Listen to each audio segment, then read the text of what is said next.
Welcome, everyone. Ready for another deep dive. This time we're tackling how we perceive and map the world. Oh, this is going to be a good one. It is. And we're pulling insights from all over the place. Philosophy, art, indigenous knowledge. Even some quantum physics. Exactly. Buckle up. I am. So, our guide for this journey is a book from 1991, The Philosopher's Stone. By F. David Peat and Alex Gordon. You know it. Of course. And we're going to uncover how different cultures and disciplines have approached this whole concept of order, right? Yeah, from ancient maps to, well, To modern science. right. So really, I think It's a big question. it is a big question, like how do we see the universe? And how do we see ourselves in it? Exactly. Big questions. Yeah, and get ready to have some assumptions challenged, about objectivity, nature of reality, the limits of what we can know. All that good stuff. All that good stuff. So the book starts by contrasting indigenous maps with our modern kind of scientific worldview. And it's interesting how much it makes you rethink things. It really does, yeah. Because indigenous maps, they aren't just about space, right? No, they integrate time, stories, sacred sites. The whole thing. It's the tribe's whole journey through life woven into the map. And what's that core insight for you from that? Well, I think the big takeaway is that for many cultures, maps are more than just navigation tools. Right. They're repositories of knowledge, stories, like I said, Yeah. and a whole way of relating to the world. They embody that lived experience, that interconnectedness. Right, there's no separation between the map maker and the land, the stories. And the book even describes some indigenous maps as journeys themselves. Oh, yeah. Like there's a 600-mile-long songline that incorporates specific locations, ancestral beings, the whole history. It's incredible. Yeah, it's not just visual, it's a whole way of being in the world. It is. So it's not just about physical geography then, is it? No, it's about internalizing knowledge through experience, stories, rituals. Yeah. The book calls it a map in the head. I'm map in the head, yeah. Which is that kind of embodied understanding that goes way beyond just symbols on a page. Right. That makes me wonder then, how do these cultures who rely on a map in the head, how do they pass on that knowledge? Through direct experience. Direct experience. Oral through- traditions, rituals. Ah, I see, yeah. It's a much more participatory way of Right, learning. right. Very different from how we in the West kind of, put knowledge in boxes. Compartmentalize it. Yes, exactly. I see that, yeah. And this highlights how different forms of knowledge are valued, right, and transmitted. Absolutely. We tend to privilege the visual, the quantifiable data. Right. But for a lot of indigenous cultures, the land itself is the living library. Yeah, And those maps are the keys to access its wisdom. exactly. And this leads us to, how medieval paintings functioned as maps. Yes. Think about, the symbolism layering of time and space. Right. The absence of a single perspective. Right, right. It's about conveying a sense of like a spiritual and symbolic order. It's less about precise measurement. Much less. Yeah, it seems like both indigenous maps and these medieval paintings, they share that lack of separation between the observer and the observed. Right. Between the map maker and the land. Yes. And that's a really keen observation, actually. And then this brings us to kind of a turning point, Yes. which the book contrasts with, the holistic view. The emergence of perspective in Renaissance art. Yeah, and it's visually stunning, Oh, absolutely. But it marks a shift toward kind of quantifying, objectifying the world. It does. Yeah, it creates a single viewpoint. And as the book puts it, it starts to stretch nature on a grid. It does. So this new way of seeing the world through that single perspective, what impact did that have? Well, it had a profound impact on the development of science. I can imagine, yeah. Yeah, this artistic innovation paves the way for Cartesian coordinates. The idea that you can represent any point in space with numbers. With numbers? Yeah. Suddenly, the world could be measured, In a new way. analyzed, predicted in a whole new way. So it's like we gained this powerful tool for analysis, but maybe lost some of the mystery Yeah, the interconnectedness, a little bit. potentially. Yeah. And that leads us to a central theme in the book, The Philosopher's Stone, which is the limitations of reductionism. Ah, yes. And how science, in its quest to find the most basic building blocks of matter, might be chasing a receding horizon? Might be, yeah. So unpack that for me a little. What do you mean by chasing a receding horizon? Okay, so imagine trying to understand, like a symphony, Okay. but you're only analyzing the individual vibrations of each instrument. Okay. You might learn about the physics of sound, but you miss the beauty, the meaning of the music as a whole. You're losing the forest for the trees. Exactly. I like that. That's a good analogy. Yeah. Yeah, so it's like reducing things to their smallest parts doesn't always give us the full picture. Doesn't, no. And to kind of illustrate this, the book introduces those concepts of inscape and landscape. Yeah. So inscape is about experiencing the inner essence of things, and Yes. landscape is the external, the measurable aspect. You got it. So it's like saying that nature has this inner richness that can't be fully captured by scientific models. No matter how detailed they get, No matter how detailed, there's right? always more to There discover. are deeper layers. Deeper layers. Yeah. Always. And this kind of challenges the idea then of a single ultimate equation that can explain everything. It does. Right? So if reality is inexhaustible, ultimately, That seems to be it does, then our maps, our scientific maps. yeah, they're useful, but they're always going to be incomplete. Always incomplete. So where do we go from here then, if reductionism has its limits? Well, that's a good question. Yeah, how do we even begin to approach something as complex as the universe? Well, that brings us to the mind-bending world of quantum physics. Okay, let's do it. I'm ready. All right, are you ready to have your mind bent? I'm ready. Let's go. All right, so the book, The Philosopher's Stone, dives into quantum phenomena, things that just defy our everyday intuitions about how things work. Okay. So one of the most famous examples is the double-slit experiment Okay. with single photons. With single photons. It's a classic demonstration of how light can behave as both a wave and a particle, Ah. and how observation seems to influence the outcome. I've heard about this. Yeah, walk me through it. What makes it so important? Okay, so imagine you're shining a beam of light through two slits. Yeah. You'd expect to see two bright bands on a screen behind the slits, right? I would. Yeah. But when you send single photons through those slits, one at a time, something strange happens. Okay. What happens? Instead of two bands, you get an interference pattern, like each photon is passing through both slits at the same time What? and interfering with itself. Oh, wow. So tiny particles of light somehow in two places at once. How's that even possible? That's the mind-boggling part. It suggests that photons don't follow fixed paths until they're observed. So they exist in a state of potentiality, like a cloud of possibilities. Yes, and the act of measurement forces them to choose a specific location. It's wild.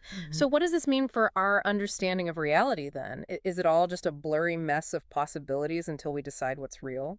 That is a question that is hotly debated among physicists and philosophers. I bet. But, one implication is that the observer is not separate from the observed, Oh, wow. that we're actively participating in shaping the reality we perceive. That's deep. And to describe this fuzzy probabilistic nature of quantum states, physicists use something called Hilbert space. Hilbert space, okay. Yeah, it's a mathematical framework. So we've gone from indigenous maps to the mysteries of quantum physics. Yeah. What's the through line? What's the connection? The connection is that our understanding of the world is much more fluid and participatory than we might think. Okay. Our maps, whether they're ancient songlines or modern scientific theories, Right. they're not just passive representations of reality. They shape how we experience and interact with the world. That is a profound thought. It is. And it seems like this is just the beginning Oh, yeah. of our exploration. We're just getting started. I'm ready for part 2. Let's do it. So we've seen how our maps of the world, Flow maps. both literal and metaphorical, Right. shape our understanding of reality. Okay. But now, Right. let's explore how the Philosopher's Stone challenges another fundamental concept. Okay. Which is time. Time. All right. I'm ready to go down the rabbit hole. All right. You ready? I'm ready.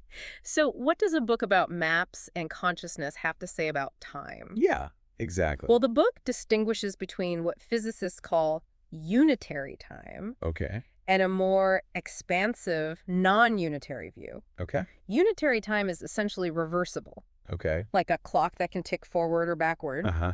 It's the kind of time we use in classical physics to describe the motion of planets Right. or the swing of a pendulum. So it's like a perfectly predictable sequence of events. Yeah, past and future are equally accessible, Exactly. but that doesn't really line up with how we experience time in our lives, does it? You're exactly right. Yeah. The Philosopher's Stone argues that this mechanical notion of time Mm-hmm. misses a lot. It does. It doesn't account for novelty, Right. the feeling that each moment is truly new and unpredictable. Right. Okay, so that's where the non-unitary time comes in. Exactly. Okay. Think about natural processes like breathing or heartbeats. Okay, yeah. Each breath is similar, Right. yet also unique. Yeah. It's a cycle that's both repetitive and creative. So non-unitary time has this cyclical, rhythmic quality to it. It's Yes. not just a straight line No. from Right. past to future. And it embraces the emergence of the unexpected. Okay. Non-unitary time allows for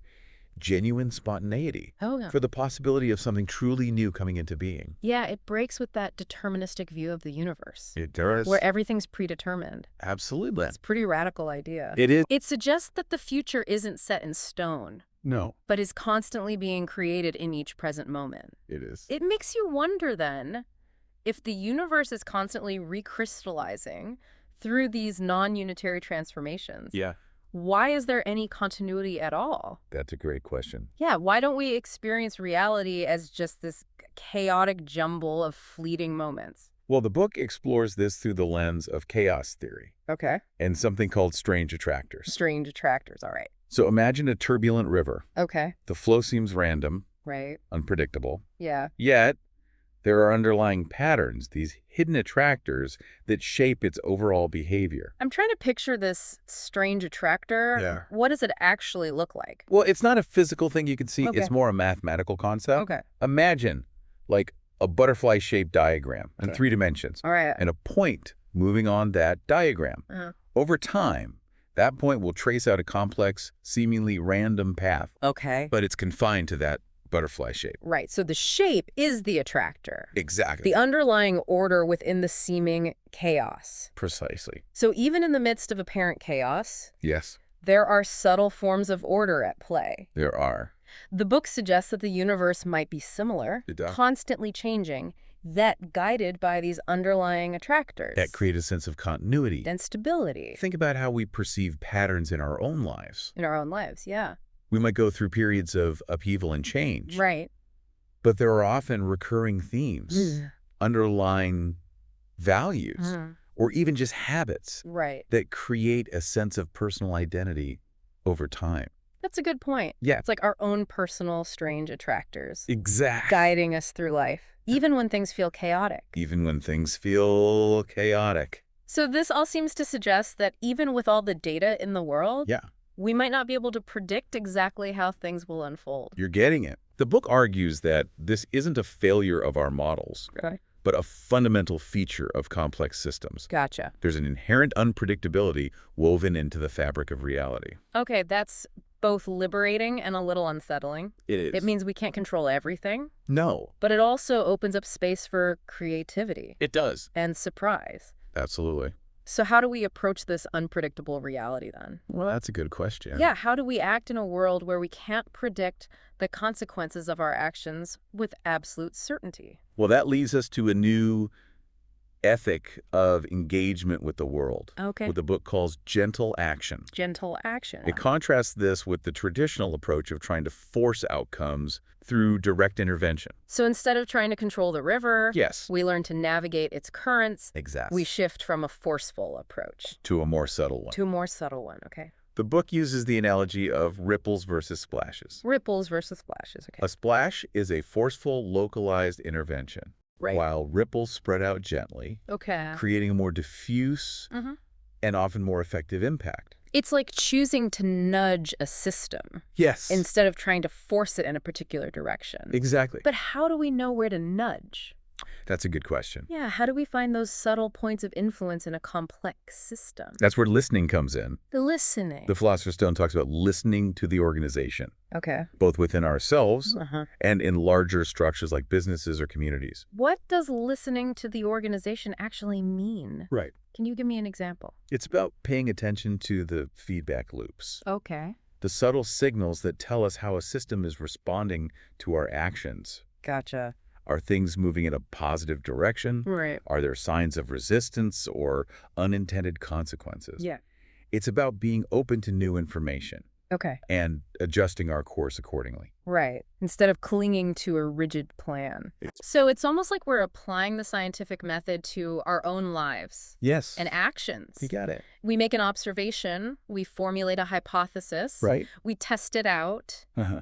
and then refine our approach based on the results. That's a great way to think about it. Yeah. It's about bringing a more experimental mindset to how we live and work. I like that. And this ties into another key point from the Philosopher's Stone, Which is? the importance of dissolving rigid patterns of response. Okay. We all have habits of thought and behavior You do, that okay. can limit our creativity and prevent us from seeing new possibilities. So it's about becoming aware of our own biases, our ingrained ways of seeing the world. And challenging those Searching those assumptions, yeah. Precisely. Gentle action requires a certain flexibility of mind, It does. an ability to adapt to changing circumstances and find creative solutions. Solutions that might not be immediately obvious. This makes me think of the book's example of solitons. Those self-sustaining waves that can travel long distances without losing their shape. Yes. Is there a connection there between solitons and gentle action? It's a fascinating parallel. Yeah. Solitons maintain their coherence through a delicate balance of forces. Okay. Similarly, gentle action might involve finding that sweet spot where our interventions harmonize with the natural rhythms of the system, I see. creating a self-reinforcing cycle of positive change. So it's about understanding the inherent order within the system, Yes. those strange attractors that shape its behavior, Yes. and working with them rather than against them. Exactly. And this brings us back to that central idea of interconnectedness. It does. Gentle action is not about manipulating separate parts, Right. but rather understanding the whole Yes. and finding ways to nudge the system toward a more harmonious state. Precisely. This is a lot to take in. It is. We've covered so much ground, We have. from the nature of time to the concept of gentle action. We've been on quite a journey. I'm really curious to see how all this ties together in a practical sense. Yes. How can we apply these ideas to our daily lives? That's what we'll explore in the final part of our deep dive. So we've journeyed from those ancient maps, right? We have. To quantum mysteries. We've explored how different cultures and disciplines have grappled with this concept of order. Big questions. Big questions. Now let's bring it all home. All right. What does the Philosopher's Stone offer us in terms of practical wisdom? Yeah. How can we actually use these ideas To navigate our lives to live better? with greater awareness and purpose. Right. And one of the most compelling takeaways for me is this idea of gentle action.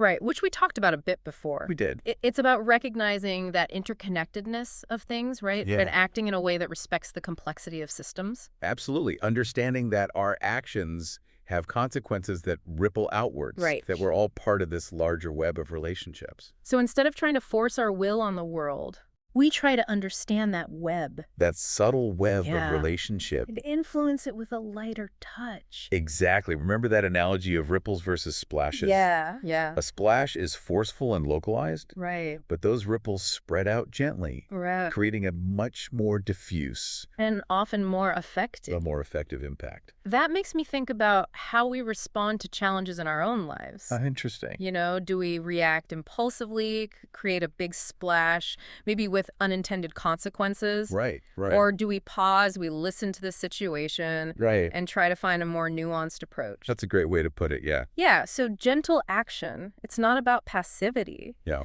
It's about understanding the system, finding those leverage points where small interventions can create a cascade of positive change. It is. It's about working smarter, not harder. Working smarter, not harder. I like that. Yeah. The book also talks about listening to the organization, Yes. both within ourselves, right? Within and without. Yeah, and in those larger structures. Like businesses. Businesses, communities, yeah. Communities, right. So what does that mean in practice? How do we actually listen to a system? Well, it's about paying attention to the feedback loops. You know, Right. those subtle signals that tell us how a system is responding to our actions. Okay. So are things moving in a positive direction? Right. Are there signs of resistance? Unintended consequences. Unintended consequences, yeah. And it's about being open to new information, Right. adjusting our course rather than clinging to some rigid plan. So it's almost like applying the scientific method to our own lives, In a way, yeah. right? To our own actions. Yes, yeah. We make an observation, we formulate a hypothesis. Test it out. We test it, we refine our approach based on the results. Exactly. Yeah, bringing a more experimental mindset to how we live and work. I like that.